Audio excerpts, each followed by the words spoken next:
इसी गांव में एक जुलाहा रहता था। वह परले सिरे का कायर और मूर्ख था। एक दिन उसकी माँ ने उसको मट्ठी और खजूर की पोटली थमाते हुए ससुराल जाने को कहा।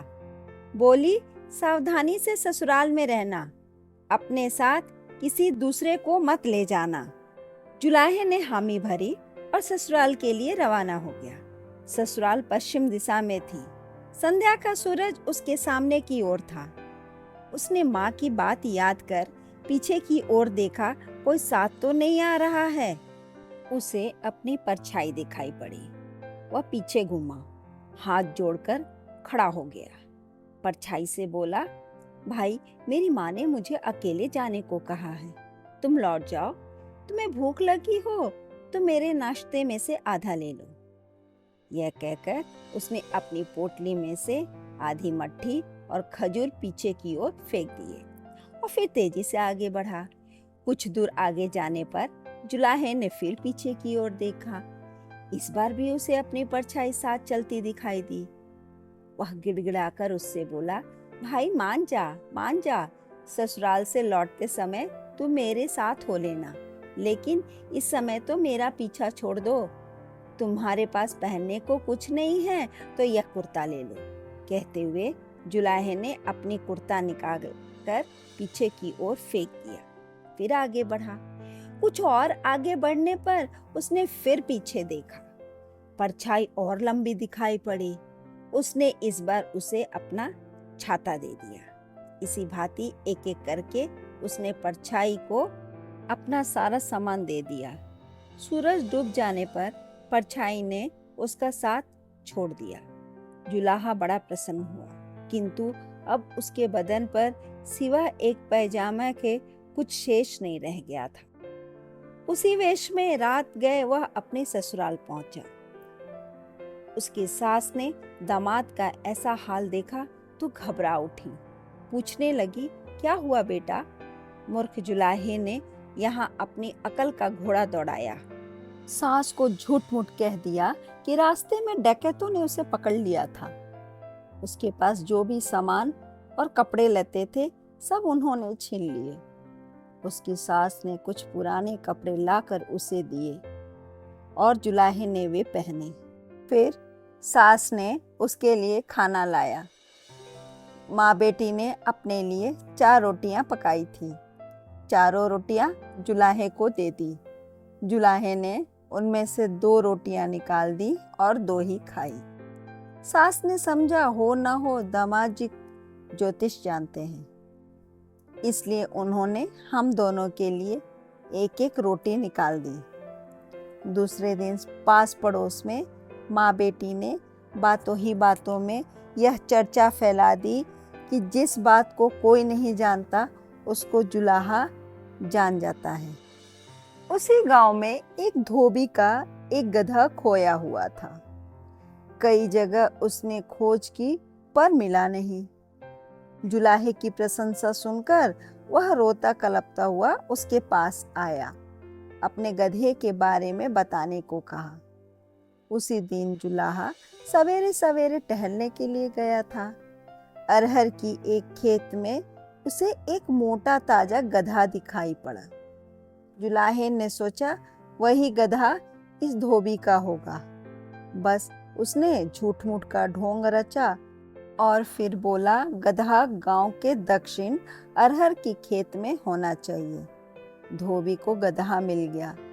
राज्य भर में जुलाहे का नाम फैल गया। संयोग की बात, उस राज्य की रानी का नौलखा हार किसी ने चुरा लिया था। उसके लिए बहुत अधिक खोजबीन की गई। पंडितों और ज्योतिषियों को भी बुलाया गया, परंतु हार नहीं मिला। इसी बीच राज दरबार में जुलाहे की खबर पहुंची। फौरन 2 सिपाही जुलाहे को लाने के लिए चल पड़े। जुलाहे ने बहुत आनाकानी की, पर उसे दरबार में आना ही पड़ा।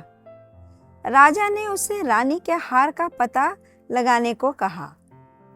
कांपते सहमते जुलाहे ने 3 दिन की मोहलत मांगी, मगर राजा चतुर था। उसने सोचा, मोहलत ले या भाग ना जाए। इसलिए उसने एक दिन की मोहलत भी न दी। जुलाहे को जेल में बंद कर दिया गया। रात भर वह अपने आप को कोसता रहा, नौलखिया मेरी जान गई। नौलखा हार को चुराने वाली राजमहल की ही दासी नौलखिया थी। उसको भी उस रात नींद नहीं आ रही थी। उसने जुलाहे की काफी प्रशंसा सुनी थी। वह जेल के दरबान से मिलकर जुलाहे वाली कोठरी के पास छिपी देख रही थी, आखिर जुलाहा क्या करता है। उसने अपना नाम सुना तो समझ गई कि जुलाहे ने चोरी की बात जान ली है। वह जुलाहे के पास पहुंची। वह घबराई हुई, गिड़गिड़ाती हुई जुलाहे से बोली, फकीर जी, आपने तो जान ही लिया है, किंतु अब किसी प्रकार मेरी जान की रक्षा करो।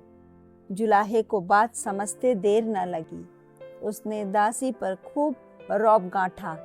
दासी ने उसे बताया कि वह नौलखा हार महल के पश्चिम वाले कूड़ा करकट के ढेर में दबा कर रखा हुआ है। दूसरे दिन जुलाहा दरबार में हाजिर किया गया। सभी समझ रहे थे आज यह जान से हाथ धोएगा, मगर जुलाहे ने रंग जमाने के लिए खूब लोबान जलाया। बहुत देर तक आंख बंद किए बैठा, कुछ गुनगुनाता रहा।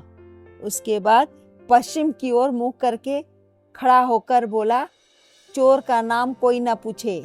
महल के पश्चिम की ओर कूड़ा करकट का ढेर है, उसी में चोर ने हार छिपा दिया है। कूड़ा करकट हटाया गया तो नौलखा हार बाहर निकल आया। जुलाहे की बन आई। उसको काफी पुरस्कार और सम्मान दिया गया। साथ ही वहीं रहने का व्यवस्था भी कर दी गई। पर इस तरह जुलाहे की जान कब तक बचती? कुछ ही दिनों तक वह आराम की सांस ले पाया होगा कि पड़ोसी राजा ने वहां के राजा पर चढ़ाई कर दी। राजा घबरा गया। मंत्री परिषद ने सलाह दी कि दुश्मन को जीतने में फकीर साहब की मदद ली जाए।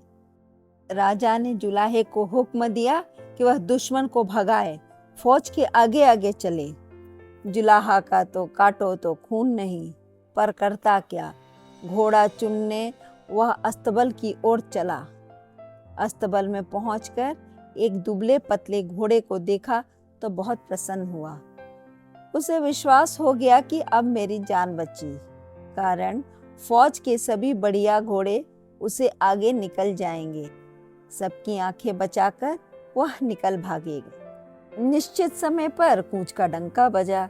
आगे आगे जुलाहा, पीछे पीछे फौज। मगर उस दुबले पतले घोड़े में भी गजब की फुर्ती थी। जुलाहे का पीठ पर बैठना था कि घोड़ा हवा से बातें करने लगा। जुलाहे के प्राण आसमान में टंग गए। दौड़ते हुए उसने यह सोचा कि कहीं गिर न पड़े। ताड़ के एक पेड़ को पकड़ लिया। ताड़ का पेड़ पुराना और कमजोर था, वह उखड़ गया। जुलाहे के कवच में फंस जाने के कारण घोड़े के साथ वह भी घिसटने लगा। अब तो बेचारा जुलाहा दो दो मुसीबतों में फंस गया। मौत उसके सामने नाचने लगी। उधर दुश्मन की फौज ने जब समूचे ताड़ को उठाए, जुलाहे को अपनी ओर आते देखा तो उसके होश गायब हो गए। सारी फौज में तहलका मच गया। देखते ही देखते मैदान साफ हो गया। जब जुलाहे की ओर वाली फौज पहुंची तब तक शत्रु पक्ष की फौज भाग चुकी थी। जुलाहे को घोड़े ने जमीन पर पटक दिया था। वह अपनी कमर पर हाथ रखकर खड़ा था। फौज जब उसके पास पहुंची तो वह चहकता हुआ राजा से बोला, भला इतनी फौज की क्या जरूरत थी? मेरी तपस्या क्या बेकार चली जाती? मैं अकेला ही इन सब के लिए काफी था। राजा ने जुलाहे को काफी सम्मान दिया। धन्यवाद।